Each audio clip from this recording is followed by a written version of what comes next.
I'm going to talk to you today about chapter 2 of Jerry Rice's book. It's called Go Long. The title of chapter 2 is The Satellite Express. So Jerry begins chapter 2 talking about his family and his siblings. He says that he was close to all of his siblings, particularly the brothers, but he was most closest to Tom, and he feels like their sports bond was their big reason why they were so close. They played a lot of sports together, things like that. He says Tom grew to be 6'2", 275. He became very good at football. He went on to play football at Jackson State. He played center there. He thought he might have a chance at the NFL, but that never panned out. Never got a shot. He says his mom was surprised because she thought that Tom would be the one that would make it. He says from Tom he learned that unless you'll never know something unless you try it. He says Tom was speaking to him one day and he told him it's now your turn. And he says he knew what he meant. He meant that it's your turn to make this football thing turn into something that can help our family. He says that in high school, wasn't really getting a lot of letters, but he remembered getting letters from USC, UCLA, LSU, Mississippi State, and Jackson State. He also got interest from Mississippi Valley State. He said they really impressed him. Mississippi Valley State. He says they impressed him because they threw the ball a lot and because they actually came to see him play his senior year. His senior year at Moore High School, he was all state. He had 88 catches his senior year. He says he liked Mississippi Valley State because their coach was the type of coach who wanted to pass the ball 90% of the time, and they run a no-huddle offense. He says this was his type of program. He says that his freshman year he went and he just kept he kept his mouth shut and he just learned. His wide receivers coach, Glauder Richardson, also played in the pros. He says he's kind of responsible for helping him learn the fundamentals of receiving. He talked about all-out effort. He says that what he noticed in college is some people were all-out effort people and some people were the opposite of that, and there was others in between. He couldn't understand how everybody wasn't like him and didn't give all-out effort all the time. He said that this bothered him, and eventually at the college level, high school level, and pro level, he would call people out. He said he would confront people who didn't give effort.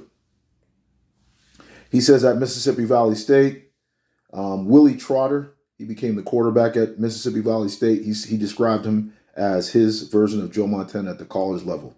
He says they began to work out together. They ran routes. They threw passing. They really had a good chemistry. He says he still remained humble despite he started to gain notoriety on the campus. His junior year, he had 102 receptions and 14 touchdowns in college. He says October 1983, he had 24 receptions in one game versus Southern. His senior year became very crazy because of the agents were trying to come after him. He was worried about going to the pros and stuff like that. He says that he wanted to give a black agent a chance, so he went with Eric Glenn. I believe he also said that was Willie Galtz, who used to play for the Chicago Bears, and I believe the Raiders. That was his agent. His senior year, he had 112 catches, 1,800 yards, and 28 touchdowns. He also had All-American again. He even finished ninth in the Heisman race, even though it was a 1AA school. He was shocked because he didn't get much pro attention. He said this upset him, and he vowed to work hard for what he called the little guy, the littler callers that no one noticed at that time. He met a girl named Jackie Mitchell. She was beautiful. He said everything about her he loved. Her mother didn't agree at first because she thought Jerry was too old. So they kind of lied to mom, I guess, and said that Jerry was 20 instead of 22. It says that he felt one of the reasons why pros were kind of leery about him is because he ran a 4.6 in the 40-yard dash. Most receivers were running 4.2s or 4.3s. He said he felt he ran a 4.6 because maybe he didn't have the training that others had to teach him how to run the 40 properly. He says that Bill Walsh believed in him. He traded up. He saw some of his highlights in some other games that he was watching that year. through tape and stuff like that. He liked Jerry Rice's highlights. He traded around and ended up taking Jerry as his first round pick for the 49ers.